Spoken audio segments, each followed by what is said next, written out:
Gênesis, capítulo 21. E o Senhor visitou Sara, como disse, e o Senhor fez com Sara como havia falado. E concebeu e deu à luz Sara a Abraão um filho em sua velhice, no tempo que Deus lhe havia dito.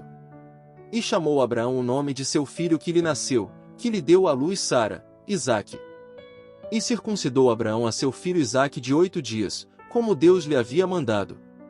E era Abraão de 100 anos, quando lhe nasceu Isaque seu filho. Então disse Sara: Deus me fez rir, e qualquer um que o ouvir, se rirá comigo.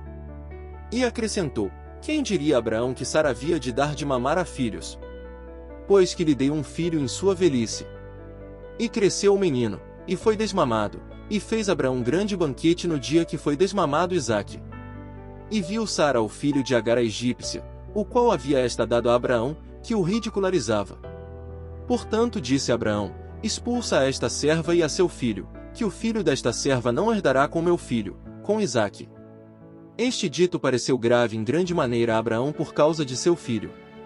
Então disse Deus a Abraão: Não te pareça grave por causa do jovem e de tua serva, em tudo que te disser Sara, ouve sua voz, porque em Isaque será chamada tua descendência.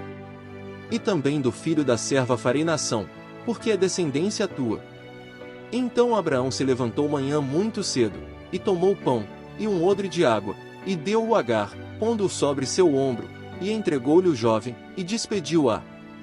E ela partiu, e andava errante pelo deserto de Berseba. E faltou a água do odre, e deitou ao jovem debaixo de uma árvore, e foi-se e sentou-se em frente, afastando-se como um tiro de arco, porque dizia: Não verei quando o jovem morrer, e sentou-se em frente, e levantou sua voz e chorou. E ouviu Deus a voz do jovem, e o anjo de Deus chamou Agar desde o céu, e lhe disse: Que tens, Agar? Não temas, porque Deus ouviu a voz do jovem onde está.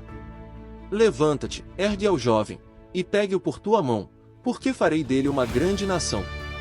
Então abriu Deus os olhos dela, e ela viu uma fonte de água, e foi, e encheu o odre de água, e deu de beber ao jovem.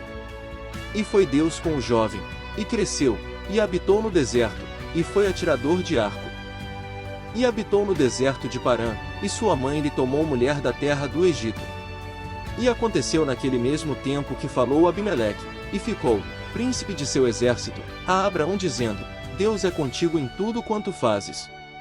Agora, pois, jura-me aqui por Deus, que não tratarás com falsidade a mim, nem a meu filho, nem a meu neto, mas sim que conforme a bondade que eu fiz contigo, farás tu comigo e com a terra onde peregrinaste. E respondeu Abraão: Eu jurarei. E Abraão reclamou com Abimeleque por causa de um poço de água, que os servos de Abimeleque lhe haviam tirado. E respondeu Abimeleque: Não sei quem tenha feito isto, nem tampouco tu me fizeste saber, nem eu ouvi até hoje. E tomou Abraão ovelhas e vacas, e deu a Abimeleque, e fizeram ambos aliança. E pôs Abraão 7 cordeiras do rebanho à parte. E disse Abimeleque a Abraão: Que significam essas 7 cordeiras que puseste à parte? E ele respondeu: Que estas 7 cordeiras tomarás de minha mão, para que me sejam em testemunho de que eu cavei este poço. Por isto chamou aquele lugar Berseba, porque ali ambos juraram. Assim fizeram aliança em Berseba, e levantaram-se Abimeleque e ficou, príncipe de seu exército, e se voltaram à terra dos filisteus. E plantou Abraão um bosque em Berseba, e invocou ali o nome do Senhor Deus Eterno. E morou Abraão na terra dos filisteus por muitos dias.